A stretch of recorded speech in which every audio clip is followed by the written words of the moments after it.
Say hi to the sharks, Mother. Vanessa leaned in, her perfume sharp as steel. A second later, her palm pressed lightly against my back. Not rough, not angry, but deliberate. My balance faltered, and then the sea opened beneath me. Before we dive into family betrayal stories, drop a comment and tell us where you're watching from.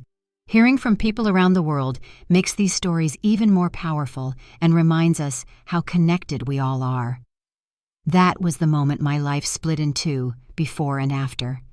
I hit the water in my navy blue dress, the one Robert once said made my eyes look brighter. From above, I heard my son cry, "Mom," in a voice that was all theater and no love. David's tone might have fooled a stranger, but not me. I knew the difference between concern and calculation. The morning had begun deceptively sweet. David called me himself, no assistant this time. He said he wanted to celebrate my recovery from hip surgery, just the three of us like family again. Three of us, him, me, and the wife, who smiled like broken glass. I should have known better, but hope is a stubborn thing, especially when you're 67 and clinging to the belief that family still means something. I dressed carefully, took a cab to the marina, and boarded the gleaming yacht I'd unknowingly paid for. Vanessa served mimosas. David made small talk, and for an hour, I allowed myself to pretend this was real. Then the questions started. "Mom, have you thought about simplifying your will? Probate can get so messy. Mom, maybe it's time to update the trust. We could help you know." I noticed the way Vanessa held her phone, pretending to take selfies, but angling the camera toward me. Recording me drinking, recording me talking, building evidence. I set my glass down. "I'd like to go back now," I said. That's when David's mask cracked. His voice dropped. "I'm afraid that's not going to happen, Mom." "You've been slipping," Vanessa chimed in smoothly. "Doctors agree you're no longer competent. We have it documented." My stomach dropped. The hospital paperwork they'd insisted on handling, the financial advisor who stopped returning my calls, the power of attorney they claimed was temporary. It all fit together. David laid papers in front of me, transfers, signatures, loopholes polished by some lawyer's hand. "Sign these, Mom, for your protection." I stared at the ocean, cold, vast, honest. It was safer than the two faces sitting across from me. "Go to hell," I said. The shove came right after. Not violent, just smart, just enough to tip me. The Atlantic swallowed me whole. Salt scorched my throat, my hips screamed, and my dress dragged like chains.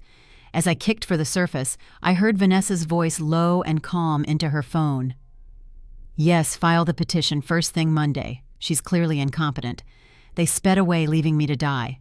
But I didn't die. Years ago, Robert and I swam laps every morning. My body remembered even if my bones protested. I fought my way upward, gasped at the sky, and spotted a small fishing boat cutting through the waves. The man at the helm looked weathered, built by decades of salt and wind. His grandson helped haul me aboard. I collapsed onto the deck, wrapped in a blanket that smelled of diesel and sea. "What kind of people leave someone out here?" he asked. "The kind who inherit $3 billion if I disappear," I rasped. He raised the radio mic. "Coast Guard, this is no." My hand shot out, gripping his wrist. "Please, let them think I'm dead, just for now." He studied me with the sharp gaze of a man who knew storms and secrets. Finally, he lowered the mic. Sometimes the right thing doesn't look much like the rules, he said. We landed at a quiet cove. His name was Jake, and he led me into a modest kitchen where soup simmered. The warmth seeped into my bones as I sat there shivering, already sketching the outlines of something dangerous, a plan. When people think you're dead, you gain a peculiar kind of power. You see who weeps at your grave and who counts your money. You see where the lies run and who profits from your silence. I had nearly drowned, but I wasn't finished. Not by a long shot. "Name's Margaret," I told Jake, meeting his eyes across the table. "And I've got work to do." He nodded once like a sailor acknowledging a new storm on the horizon. "Then you won't be doing it alone." For the first time that day, I allowed myself a thin smile. Family isn't always the blood that betrays you. Sometimes it's the strangers who throw you a rope when your own son pushes you overboard. And I intended to climb that rope all the way back to shore with fire in my chest and the truth in my hands. Jake's kitchen smelled like salt and chicken soup, the kind of warmth that makes your shaking finally stop. He draped a faded flannel around my shoulders and set a mug in front of me. His grandson Tyler hovered near the door, 18, maybe 19, watching me the way kids watch a storm, fascinated, a little scared, not sure if they should take a picture or run. "I'm Margaret," I said when my teeth quit chattering, "and I need to be invisible for a little while." Jake nodded like I'd asked for a wrench. "I know a place. Cash only, no questions." I didn't ask how he knew that kind of place. There are people built for emergencies. Fishermen, nurses, mechanics, widows, and Jake was one of them. He brought out an old shoebox filled with odd and ends and handed me a prepaid phone still in its plastic. "You'll want this," he said. "Keep it off unless you're calling me." "Thank you," I whispered. Gratitude felt inadequate for the scale of what had just happened, but it was what I had. We left the harbor roads for a strip of salt marsh and weathered cottages. Mrs. Chen's boarding house leaned slightly toward the water, like it had been listening to gossip for 50 years. She looked me over from behind wire-rimmed glasses, soaked dress scraped hands, eyes that had seen the underneath of things, and opened the door wider. "Shoes off," she said. "Soup first, explanations later." It turns out later was 12 spoonfuls. When I finished, she slid a small, battered laptop across the table and clicked the trackpad for me. "If you're lying low," she said, "you should know what the world thinks happened. The world thought I was dead." Prominent philanthropist Margaret Harrison lost at sea, the headline read. A photo of me from last year stared back, confused, off balance, holding a drink at a surprise party I hadn't wanted. The article quoted my son about my recent decline, and Vanessa about how they were doing all they could for Mom, in lieu of flowers donations to the Alzheimer's Association. "They're thorough," I said. The words tasted like rust. "People who plan things like this usually are," Mrs. Chen replied. She had the shrug of someone who'd seen a great deal and saved her outrage for when it counted. "If you're still watching, comment 1, so I know you're still with me." I scrolled through the coverage. Search efforts, ongoing tragic accident, beloved mother and pillar of the community. A list of expected attendees for a funeral that hadn't happened yet. Lines about assets, foundations, and philanthropy that made me sound like a statue in a park. What caught my attention wasn't what was there. It was what wasn't. No quotes from my attorney, no comments from my accountant, no statement from my financial advisor. In my world, those people show up like undertakers. They speak in careful sentences. They say nothing that can be used against anyone later. Their absence was louder than any eulogy. I closed the laptop and stared at my hands. Robert used to say my hands looked strong even when I felt weak. He was right about a lot of things, and one of them was this: every storm breaks somewhere. You just have to know where to look. "My house," I murmured. "Beacon Hill. I still have a key." Mrs. Chen set down a plate of sliced apples like we'd been discussing groceries. "If you're going, you won't go alone," she said, and looked at Jake. He didn't argue. "We'll wait until after midnight." Before midnight, I did 3 practical things. I washed the ocean out of my hair with Motel shampoo. I wrote down every name that mattered: attorney, advisor, banker, trust officer, along with numbers I could still recite by heart. And I opened a little canvas pouch I'd tucked into the lining of my purse the day Robert died. He had insisted once, in a low voice over the kitchen sink, on an emergency fund I could reach without asking anyone's permission. Not a fortune. Enough for quiet moves. Enough for choices. Jake returned from a drugstore run with a disposable camera, a dark cap, and a pair of cheap glasses. "Phones leave trails," he said, tapping the camera. Tyler grinned at me like we were about to rob a museum.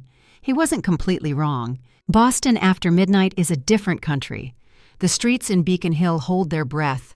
Brick row houses glow like old postcards. Jake parked 3 blocks away, and I walked to the side gate.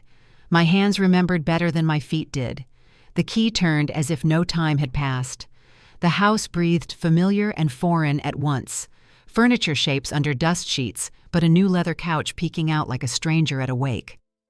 My kitchen held someone else's groceries, imported cheeses, organic greens, the kind of expensive milk no one drinks unless they're putting on a show for themselves. "Quick," Jake whispered. His voice carried years of weather in it. We moved through rooms like shadows slip through light. My feet found the study the way a heartbeat finds a pulse. Robert's old desk had been rearranged, not ransacked, curated. A legal pad crisp and centered. A thick binder with tabs labeled in neat print. My name on the spine, nothing else. I opened it. Project M timeline and documentation. I flipped pages and felt the air get thinner. Dates, notes, photos from parties and appointments. Annotations in the margin, confused forgets names. Mix up meds. They had built a year of evidence, brick by brick, out of moments they orchestrated, and accidents they encouraged. Under the binder, a folder, draft filings, a probate petition claiming I died intestate, a guardianship assessment alleging cognitive decline, power of attorney language tuned to shut me out of my own life. At the bottom, a letter on expensive stationery signed with 2 initials MT, accelerate timeline, subject asking questions, recommend phase 3 within 2 weeks. I took pictures, my fingers steady because they had to be. Each click sounded unforgivably loud in that quiet room. I worked faster. Headlights skimmed the front parlors. A car door closed. Adrenaline is a second language you don't forget. My body was suddenly fluent again. I closed the binder, slid the folder exactly where I'd found it, and motioned to Jake. We moved toward the back like dancers who'd rehearsed. Then I heard it, faint at first, an in and out sound like a tiny engine. A baby. I stopped dead in the hallway. Jake's hand came to my elbow, guiding me on. Not now, he breathed, and he was right. Now was for escape. Later would be for questions bigger than any I'd planned to ask. The garden knew me. My roses stubborn and overpruned, the flagstone I always tripped on. We slipped through the gate into the lane and didn't breathe until we'd turned 2 corners and the city exhaled again. Back at Mrs. Chen's, I spread the photos on her kitchen table to dry. She didn't gasp or wring her hands. She poured tea and handed me a pencil. "Let's make a list," she said. "People, places, paper. Start with MT." MT. I repeated writing the letters as if they might bleed truth if I pressed hard enough. Whoever she is, she's inside the system. And smart.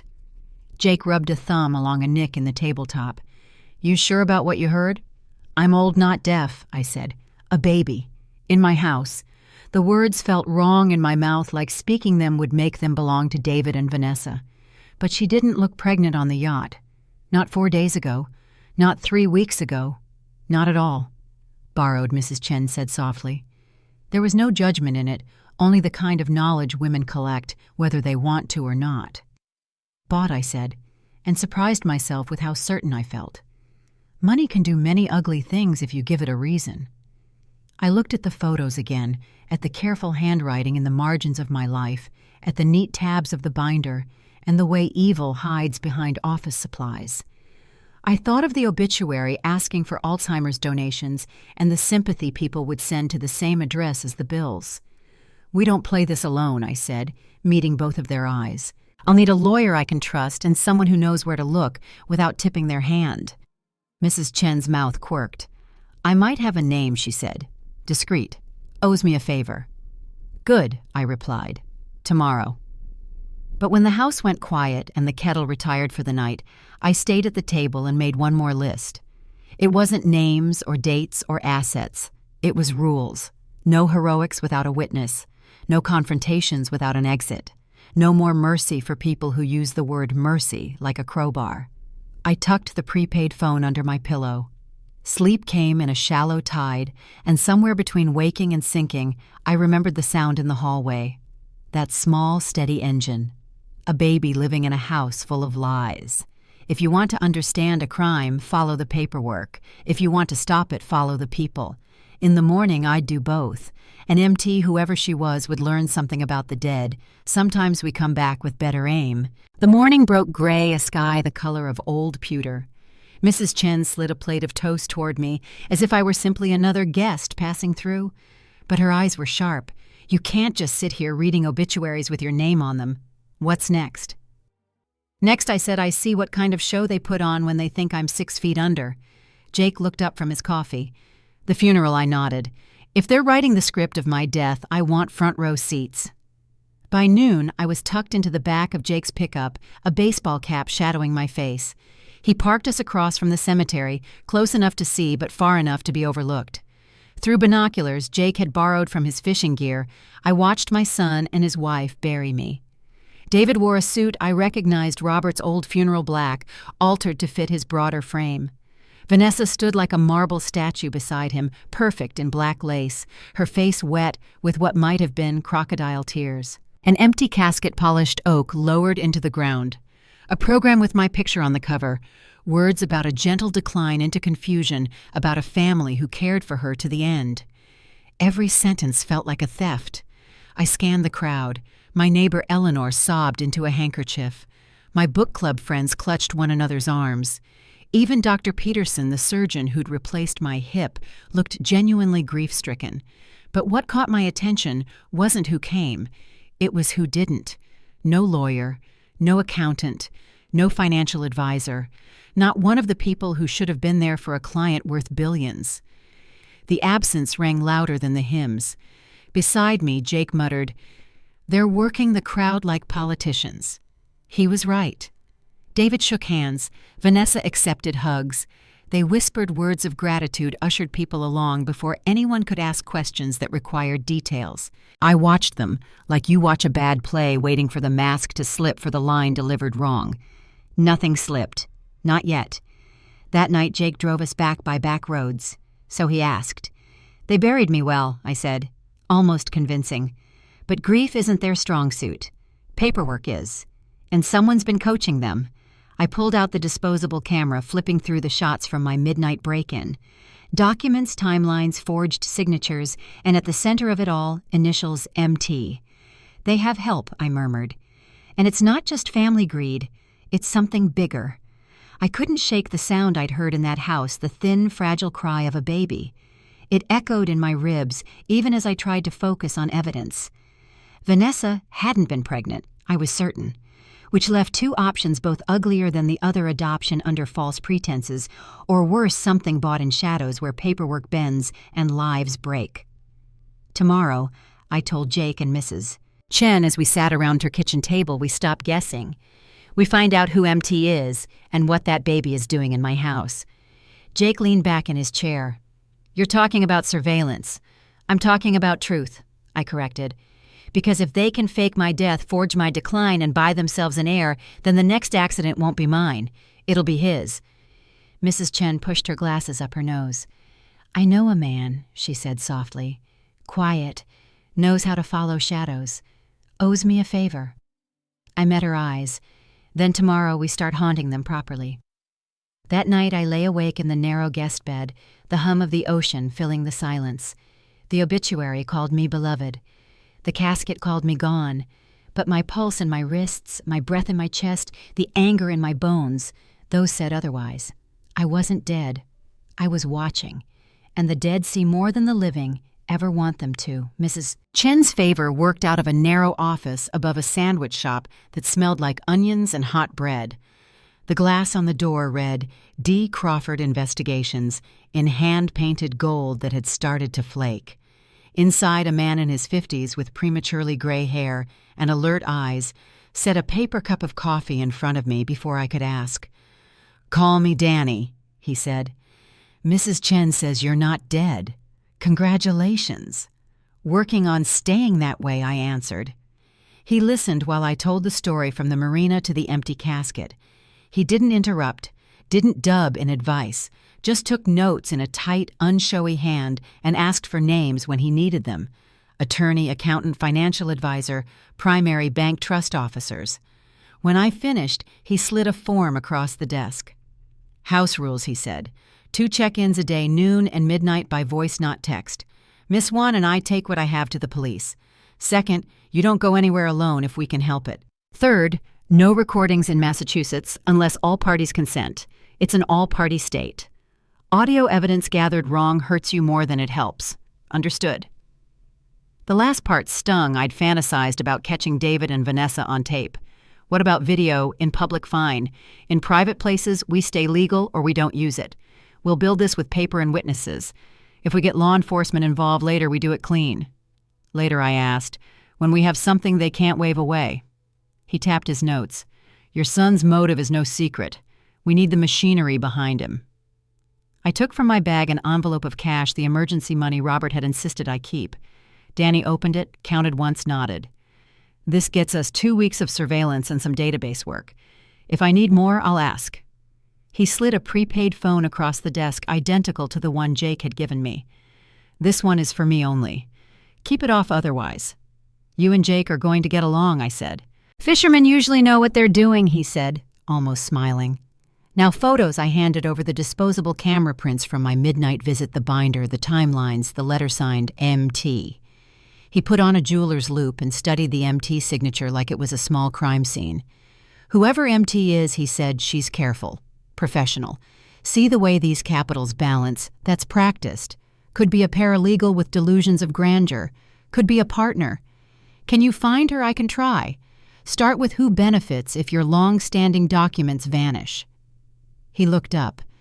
"And you said your regular counsel and advisors skipped your funeral." "Every one." "Then they know," he said, not a question. "Or they're scared.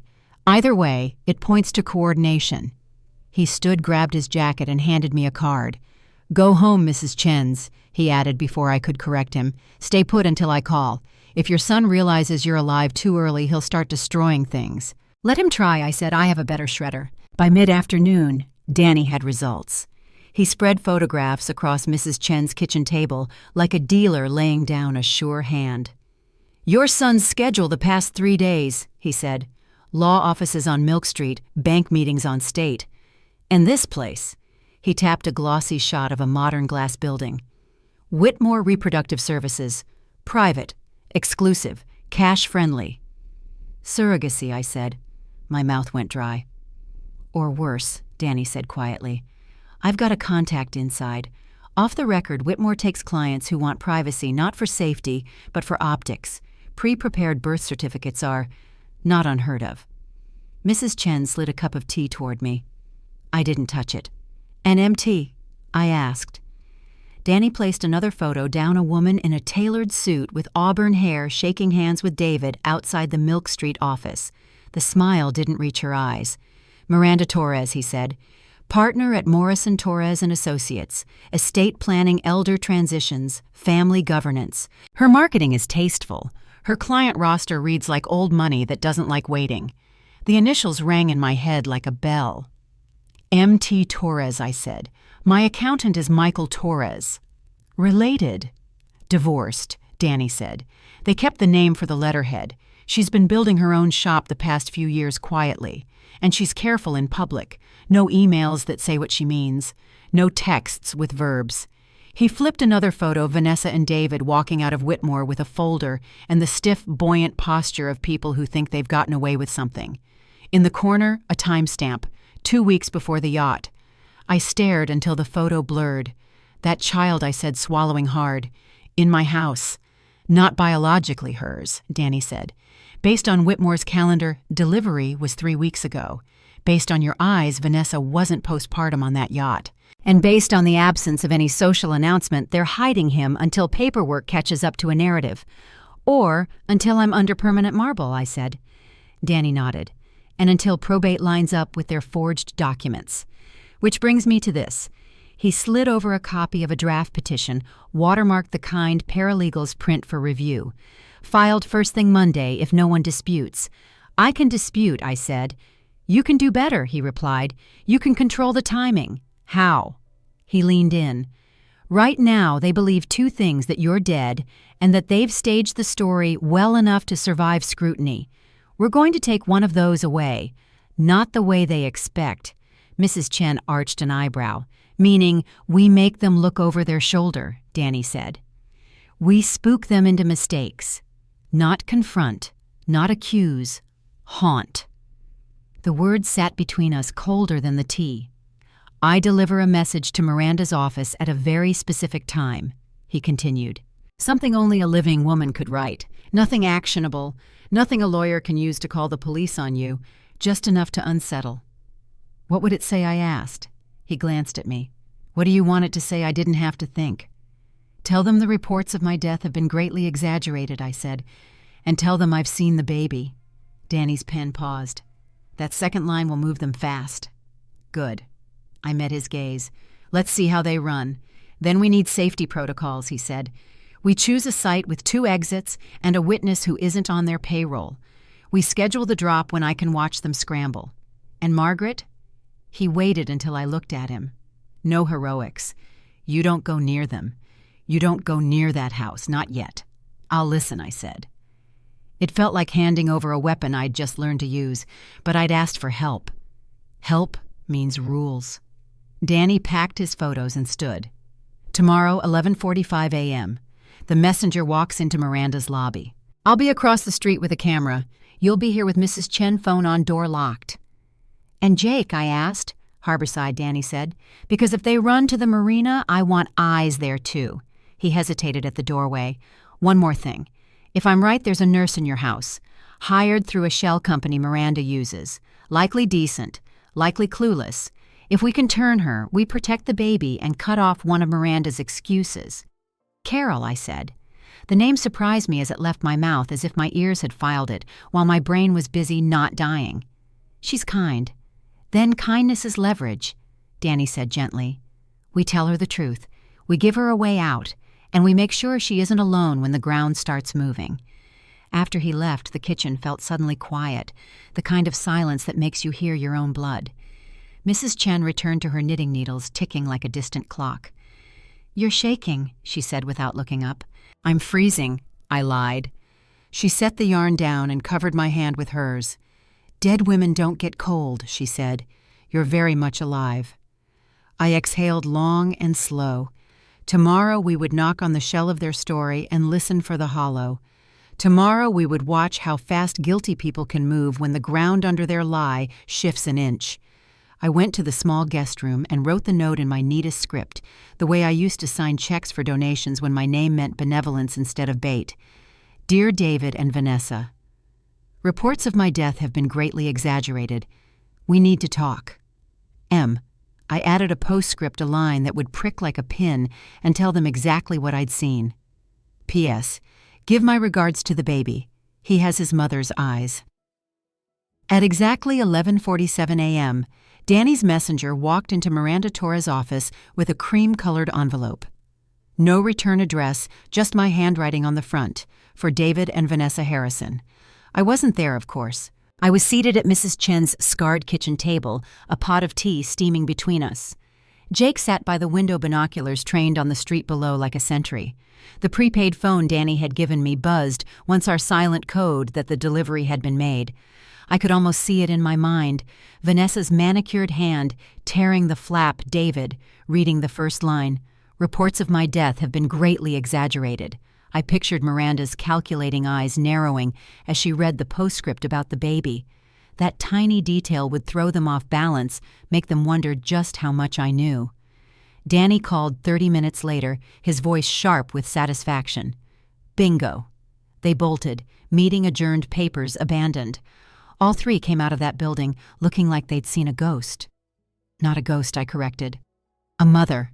He chuckled, then sobered. They'll go to ground now. Expect them to double-check everything House Finances Associates. They'll be nervous. Nervous people make mistakes. That's when we strike. That afternoon, while Miranda's legal team scrambled, I walked up the familiar steps of my former home. Not as an intruder this time, but as an invited guest of Carol Peterson, the nurse. She answered the door in scrubs dotted with cartoon giraffes, her face pale when she saw me. Mrs. Harrison, she whispered, glancing over her shoulder. I don't understand. You're dead. I stepped inside, closing the door softly behind me. That's what they want you to think. In the living room, the baby cooed from his seat. My breath caught. Dark hair, serious brown eyes, so impossibly small, and yet carrying the weight of an entire scheme on his tiny shoulders. His name, I asked. They told me Robert Jr., Carol said uncertainly, but they keep changing their minds. I bent closer, brushing a fingertip along his blanket. His real name is Robert Sarah, I said, for his grandfather. And for his mother, a girl named Sarah Collins, who never got the chance to hold him. Carol's eyes widened. His mother, she's gone, I said gently, because people I raised chose greed over decency, and now they want to use him as their heir. She shook her head, tears slipping down her cheeks. I thought I was helping a grieving couple. They said you'd passed that the baby needed stability. They lied, I said simply. And you can help me stop them. Will you? Carol looked from me to the baby, then back. Her answer was a whisper, but firm. Yes. We spent the next hour documenting everything: photos of the nursery, the expensive equipment, the papers left casually on the desk. Carol promised to keep notes to report every visit, every call she overheard. Before I left, I held Robert Sarah in my arms for the first time. His tiny fist closed around my finger, and something in me hardened into steel. This wasn't just about money anymore.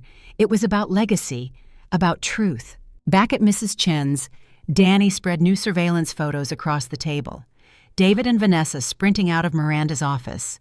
Miranda on the phone, face tight. A courier rushing paperwork into a waiting car. They're trying to plug leaks, Danny said. But they don't know the ship's already sinking. And tomorrow, I asked. He looked at me steadily. Tomorrow, we start pulling them under. That night, alone in the guest room, I stared at the note's duplicate copy. Reports of my death have been greatly exaggerated. The line made me smile grimly. I'd spent a week living like a dead woman, but now I was alive, and the living had work to do. By morning, the kitchen table looked like a war map. Danny had taped printouts, edge-to-edge obituaries, probate filings, corporate registries, shell company diagrams drawn in his neat block letters. A constellation of names kept repeating: Whitmore Reproductive Arcadia Transitions, LLC Northbridge, Guardianship Services and Orbiting Dead Center, Miranda Torres. She doesn't write emails that say what she means. Danny said, tapping a string of P.O. boxes and registered agents with his pen. But she leaves footprints. Same courier service, same notary, same capacity evaluations signed by one of 3 friendly clinicians. And the deaths, accidents with paperwork that arrives suspiciously fast. How many, I asked. 21 that fit the pattern, he said. 3 are slam dunks if we can pry the medical files, falls boating mishaps, medication, mix-ups that line up with guardianship petitions. It's a machine, and your son is in the assembly line. The word machine sat heavy in my chest. People get crushed in machines. We break it, I said. We will. He slid a folder toward me. Today we flip someone low enough to be scared and high enough to be useful. A courier named Lyle. He moves documents between Miranda Whitmore and a couple of banks. He's paid in cash. He also has a suspended license he forgot to tell his boss about. Mrs. Chen made an approving sound. Men like that don't want trouble. They want less trouble. And me, I asked. Danny's eyes held mine. You asked for a move. You'll get one. But we do it our way, witnesses, exits, daylight. He spread a rough sketch of my Beacon Hill house, 2 arrows for exits, a shaded box for the nursery X's, where Carol had already placed eyes, a doorbell camera pointed at the foyer, a nanny cam in the hall, off for now because Massachusetts law bites, and most importantly, people. Jake would be parked in the alley with Tyler engine idling. Mrs. Chen would be at the kitchen entrance with her phone on speaker to Danny. Carol would hold the baby and stay near the back stairs. No recording without consent, Danny said. No traps we can't defend in court. We're going for reaction, not confession. You speak calmly, you offer terms, and you leave. What terms, I asked. Cooperate or face consequences you don't control, he said. Give them a door labeled human before they sprint through the one labeled criminal. I felt the old ache in my hip nag a reminder of bones and limits. I put a hand on the table anyway, like I could press the plan into the wood. Let's haunt them, I said. If you're still watching, comment 1, so I know you're still with me. The air in Beacon Hill tasted like rain that hadn't decided yet. Carol opened the door at 11:58, her scrubs swapped for a plain sweater and jeans. They texted, "They're on their way," she whispered, "always home for lunch, 12:15 to 1. I stepped into the foyer and felt the house rise up to meet me. My house, no matter the name on the deed. The armchair Robert bought me for our 20th sat under the window like a memory with good posture. I sat in it. Carol stood in the doorway to the hall, baby in her arms, calm the way only nurses and mothers get. Mrs. Chen took the kitchen flank, her phone face down, but connected Danny's low murmur in our ears like a heartbeat. Jake texted Set from the alley. The lock turned. Vanessa entered first, carrying a leather tote, all speed and edges. David followed, face-pale, tie askew. They stopped dead when they saw me. "Hello, darlings," I said. "Traffic bad." For a 3 count, no one breathed. Then Vanessa made a sound I'd never heard from a human throat, a thin, high noise like metal under strain. How David began, then shut his mouth, swallowed, opened it again. "Mom. Reports of my death," I quoted lightly, "have been greatly exaggerated." His eyes flicked to Carol and the baby and back to me. Vanessa's hand groped for the wall like she'd lost depth perception. "You can't be here," she said, voice low. "You can't just—" "I can," I said, "and I am. Sit." Some habits survive greed. They sat. I kept to Danny's rules. No accusations that needed proof we didn't have yet. No naming of names we couldn't defend. "Here's how this conversation goes," I said. "You'll talk. I'll listen. We'll keep our voices down because your son is sleeping. And we will discuss how to walk away from a cliff you built with your own hands." "We didn't." David started. "You did," I said flat. "But I am offering you one chance to stop digging. You will return every power of attorney document you coerced. You will withdraw the probate petition claiming I died without a will. You will provide the real birth records for this child and the contact information for the clinic you used. And then you'll retain counsel of your own and prepare to cooperate with any investigation that follows." Vanessa made a harsh, incredulous laugh. "What do you think this is, a movie? You have nothing. No one will—" "Careful," I said softly. "Today I'm a mother. Tomorrow I can be a plaintiff. Next week, a witness." I recommended the less painful door. David's leg bounced. He looked at the baby, at my eyes, looking back from a miniature face, and something older flickered across his features. Not remorse. Recognition, maybe, that the story he'd been telling himself had a hole where the soul should be. He aimed his voice at me anyway. "What do you want, Mom?" 3 things I said. The truth, safety, and time. He frowned. "Time. 48 hours, I said, for you to choose. If I don't have a notice of withdrawal from probate by then, if Carol hasn't been released from her contract free and clear, if I don't have a meeting set with a neutral third-party lawyer to review every document you've touched in the last 6 months, I go to the police with what I know, and I don't stop." Vanessa found her composure the way people find old cruelty where they left it. "You won't go to the police," she said, "because then they'll ask why you're here, why you broke into our home, why you kidnapped—" "Careful," I repeated, sharper. "This is my house. I gave it to my son. I can take back the keys. And I didn't kidnap a child. I held my grandson while his nurse watched." Her lips thinned. "He isn't—" "Don't finish that sentence," I said. "You won't like the person it makes you." The room held its breath. From the kitchen, Mrs. Chen's low hum meant steady. In my ear, Danny's voice. "They're shaken. Hold the line. You have 48 hours, I said again, rising slowly so the message would land at their eye level. "Use them." I nodded to Carol. She lifted the baby and moved toward the back hall on silent feet, as if we'd rehearsed which, in a way, we had in our heads 100 times. At the door I paused and looked at David. "There's a world where you tell the truth and salvage the pieces," I said. "I'm giving you one chance to live in it." I left before any of us could say the next thing. We didn't go far, just to the alley and to Jake's truck, onto the slow river of one-way streets that carry secrets out of Beacon Hill. My hands shook for the first time all morning. Mrs. Chen passed me a thermos lid of tea like it was a medal. Danny's call came as we turned onto Charles. "Lyle flipped," he said without preamble. He didn't even blink. He gave me courier logs and 2 intake forms from Whitmore. One has a donor listed as S. Collins 17. The other has your daughter-in-law's name in the intended mother line with a cash receipt stamp and a pre-filled birth certificate template. I closed my eyes. Sarah. Also, Danny continued voice-tightening Miranda's making calls. "If she can't control you, she'll speed the machine. Expect movement, maybe a visit. Lock the boarding house. Keep 2 cars between you and anyone behind you." "We rattled them," I said. "We did," he agreed.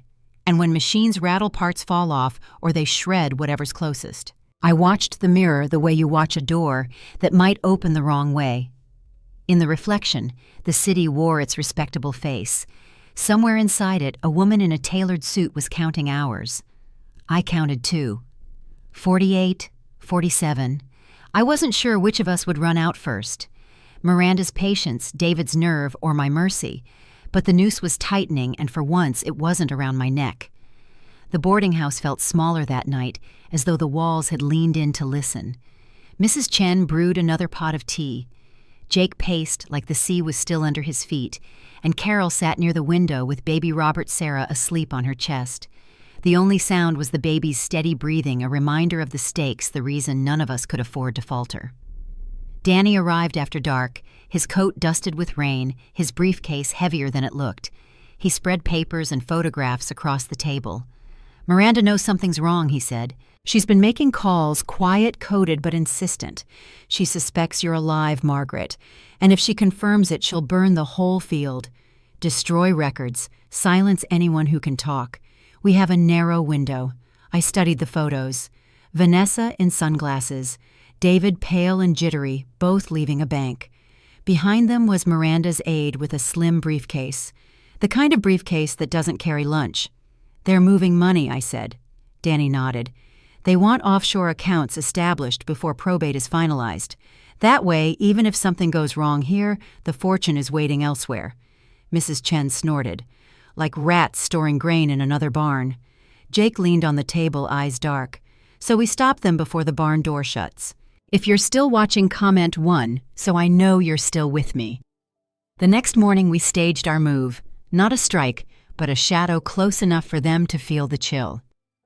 Danny had arranged surveillance at the courthouse where David's petition for probate was filed. When he and Vanessa arrived dressed in funereal black and carrying folders, they found me instead, sitting calmly on a bench outside the clerk's office, a plain scarf around my shoulders. I didn't speak. I didn't wave. I only looked at them long enough for recognition to sink in.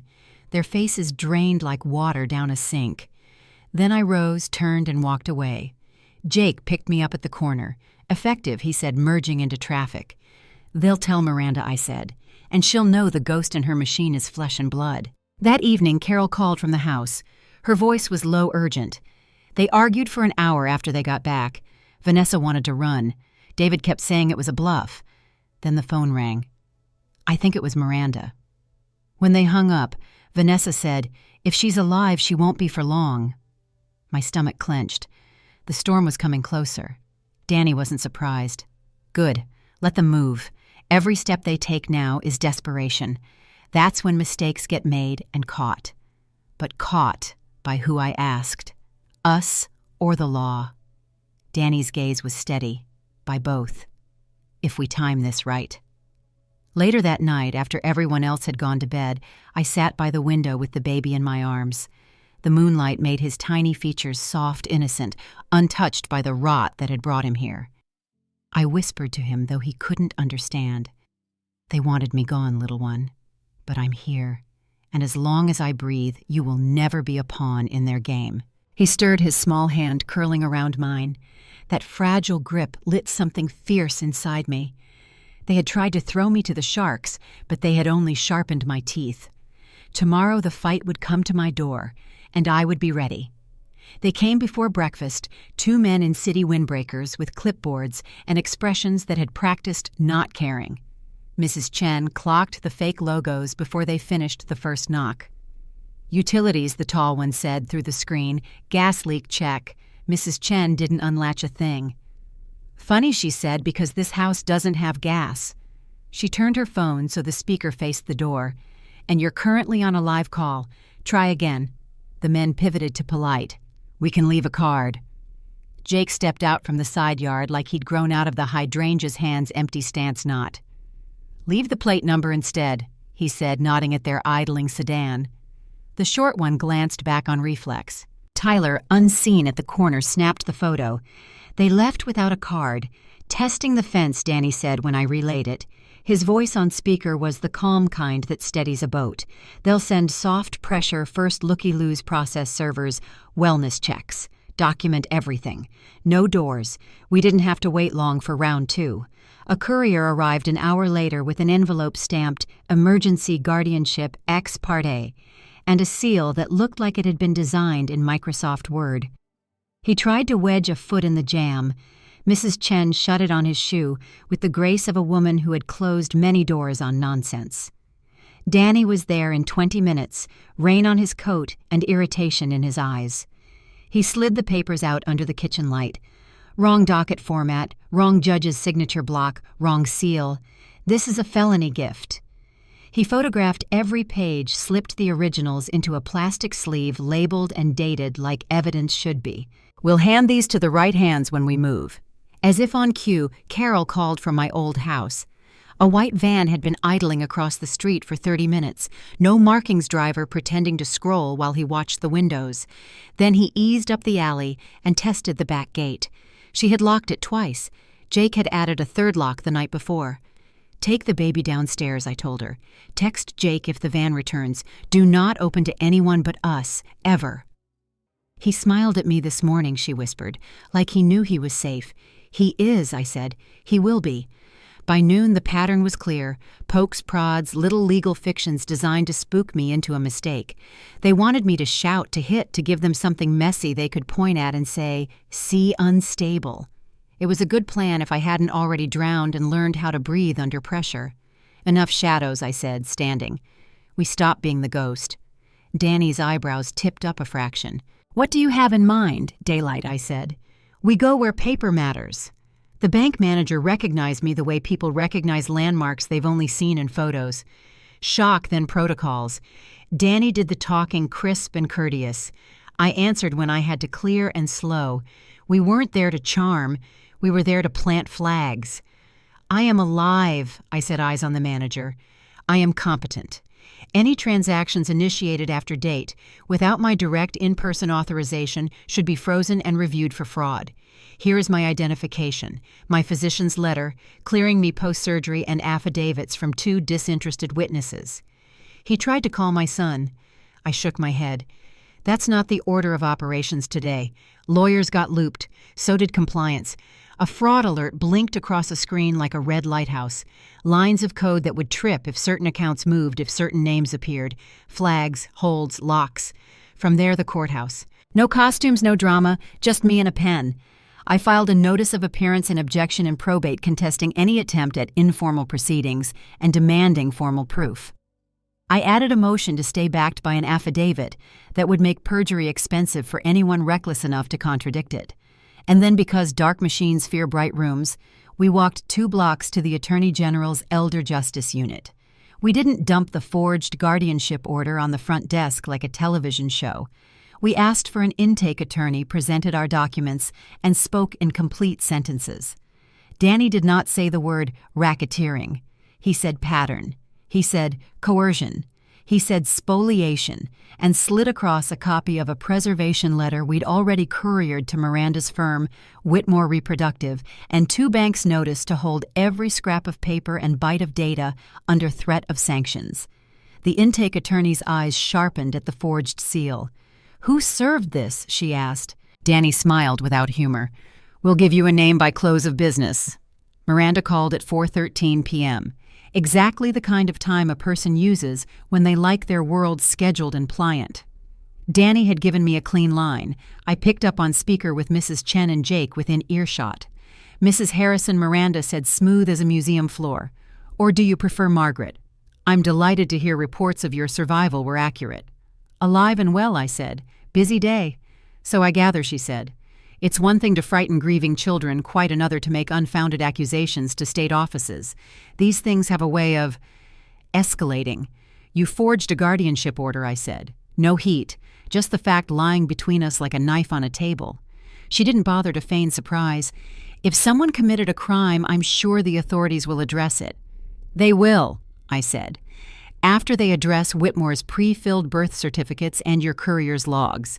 After they read the preservation letters. After they meet the nurse you hired who's prepared to testify under oath about the child in my house and how he arrived." Silence. Not long. Just long enough to hear the shape of her mind changing gears. "You're making this very difficult," she said finally. "I'm making it very public," I said. "Difficult comes next if you insist. "Here is my proposal," she said, as if we were discussing a seating chart. "We meet just the two of us, neutral location. I explain what can be corrected and what must be accepted. You will find I am a practical woman." "I've met practical women," I said. "They don't push grandmothers off boats by proxy." A beat. "You're emotional, Mrs. Harrison." "Understandable. But I advise you to read your mail," I cut in. "You have been noticed to preserve every document, device, and note you've touched in the last 5 years. You have been copied on a motion that freezes every account you've sniffed near. You have 48 hours to instruct your clients to withdraw from probate and to release their hold on a child they have no claim to." After that, I stopped being generous. Her tone chilled. That sounded very much like a threat. "It's a timetable," I said. "Threats are what you sent to my door this morning." She exhaled a soft static. "This is unfortunate." "For you," I said, and ended the call. We barely had time to breathe before Carol's text lit the phone van back. "Guy at gate." Jake was out the door before the words settled. He and Tyler reached the alley as a man in a windbreaker tested the locks. Again, eyes flicking over the fence line like a fox checking traps. Jake didn't touch him. He didn't have to.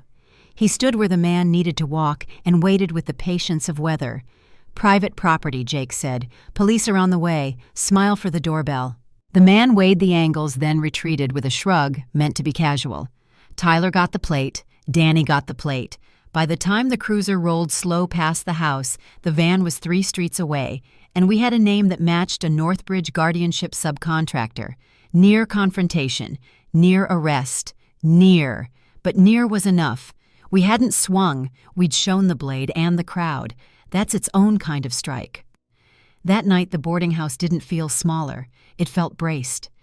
We ate noodles at the table with papers pushed aside, the baby asleep 2 rooms over the ocean, making its old soft noise against the pilings. The door was locked. The plan was moving. The machine had rattled. "Tomorrow," Jake asked. "Tomorrow they decide if they can live without lying," I said. "And if they can't, I stop asking." I turned off the lamp and listened to the dark the way you listen to a held breath. Somewhere in the city, Miranda Torres recalculated. Somewhere closer, my son stared at a ceiling he thought would never fall. Whispers had knocked. We'd knocked back. By dawn, the air felt heavier, like even the gulls circling above Gloucester knew something was about to give. Mrs. Chen moved briskly in the kitchen, pouring coffee into thermoses, her silence sharper than any lecture. Jake was already outside tightening ropes on his boat, a man who trusted knots more than promises. Danny arrived with news that pressed the room flat. "Miranda's booked a flight," he said, laying his phone on the table. "New York to Boston arrival this evening. She's coming in person, which means she thinks she can still control the narrative." I wrapped my sweater tighter. Control is the only thing she's ever worshipped. Carol called next. Her voice shook. "They're restless." David barely slept. He's pacing, whispering on the phone. Vanessa keeps staring at the baby like she's trying to convince herself he's real. They know the walls are closing. "They'll do something reckless," Danny said grimly. "That's when we'll have them." By mid-afternoon, I made my choice, no more shadows. If Miranda wanted a confrontation, I'd set the stage.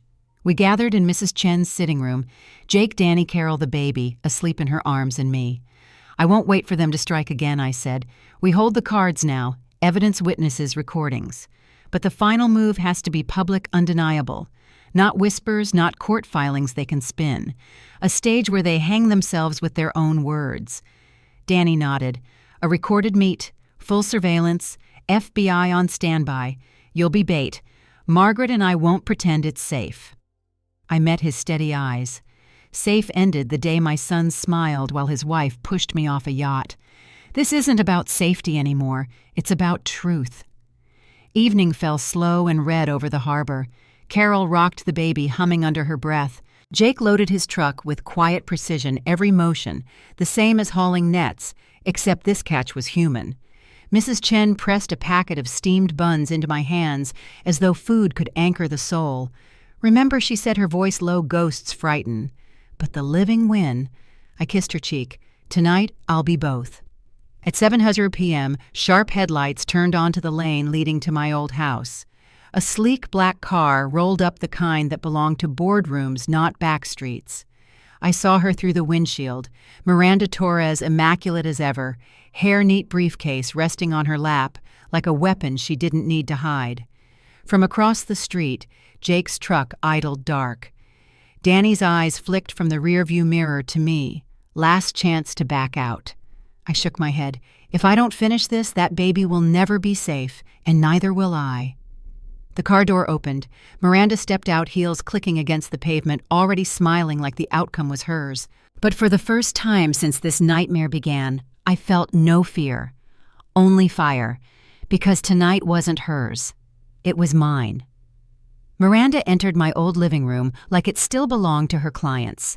David and Vanessa trailed behind, pale and frayed, but trying to look composed. She placed her briefcase on the coffee table and opened it with surgical precision. "Mrs. Harrison," she said smoothly, "this unpleasantness can end tonight. Sign the transfer. Let us resolve matters quietly." I didn't move. Quietly. "You've orchestrated 37 deaths and thought mine would be 38. Her smile faltered. David swallowed hard. Vanessa clutched her bag like a lifeline. I leaned forward. "The thing about ghosts. Miss Torres, they don't just haunt, they record." At my signal, Jake stepped from the hallway. Carol appeared with the baby, her phone raised. And from the back door, Danny entered with 2 FBI agents, wires in their ears, badges glinting. Miranda froze. "What is this justice?" Danny said. He clicked a remote, and her own words filled the room, her confession from the night before, every detail about the compassionate interventions. Vanessa gasped. David's knees buckled. Miranda tried to slam her briefcase shut, but the agents were faster. In seconds, she was in cuffs, her perfect hair falling across her face. David finally spoke, broken. "Mom, we never meant I cut him off. You meant every step. And now you'll answer for them." The agents read their rights.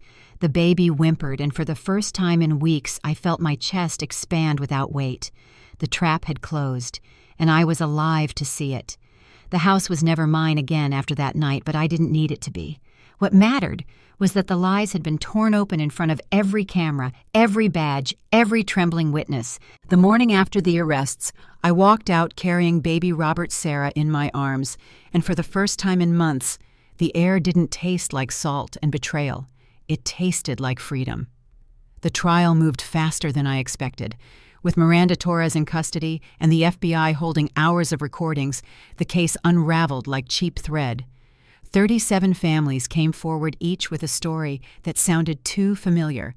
Sudden confusion forged paperwork, tragic accidents that had never sat right. Watching them testify, I realized my survival had given them courage. I wasn't just fighting for myself anymore. I was a mirror showing them they hadn't imagined the darkness. David sat in court, looking smaller than I'd ever seen him. He pled guilty to conspiracy and fraud bargaining down the attempted murder charge, but the sentence was still heavy, 25 years. Vanessa received 20. When the judge read the verdict, she glared at me with venom that could have cracked glass, but I didn't flinch. I wasn't there for her. I was there for the young girl who never got to see her son grow. The hardest part was deciding the baby's future. The state offered adoption through distant relatives, but when Sarah Collins' family in Canada heard the truth, they insisted I keep him if I wished. She would have wanted him loved, her aunt told me, tears in her eyes. And he already knows your arms. So the court granted guardianship, then full adoption. His name became official. Robert Sarah Harrison. Robert for his grandfather Sarah, for the girl whose life was stolen. Harrison for the new chapter of family forged in fire. Life afterward was quieter, but never small. Jake returned to his fishing charters, though he checked in weekly like a protective older brother, Mrs. Chen kept her in, but started volunteering with elder justice groups, teaching others how to spot the signs of manipulation. Danny went back to the bureau, sending me Christmas cards with photos of the lives he'd helped save. And me, I learned how to rock a baby at 3 a.m. without bitterness. I learned that laughter can come back into a house even after it's been emptied by betrayal. Most of all, I learned that family isn't what you're born into, it's who stands with you when the water closes over your head. One evening as the sun fell into the Atlantic, little Robert tugged my sleeve and whispered, "Grandma, tell me the story again. The one where you came back." I smiled, kissing the top of his head. "It's not just my story, sweetheart, it's ours. Because survival is only the beginning. The real victory is choosing love again and again after the storm has passed." When the gavel finally fell in the courtroom, I felt no triumph, only release. The weight of fear and betrayal lifted, leaving behind something far stronger resolve. I held little Robert Sarah in my arms and knew that his future did not have to be written by greed.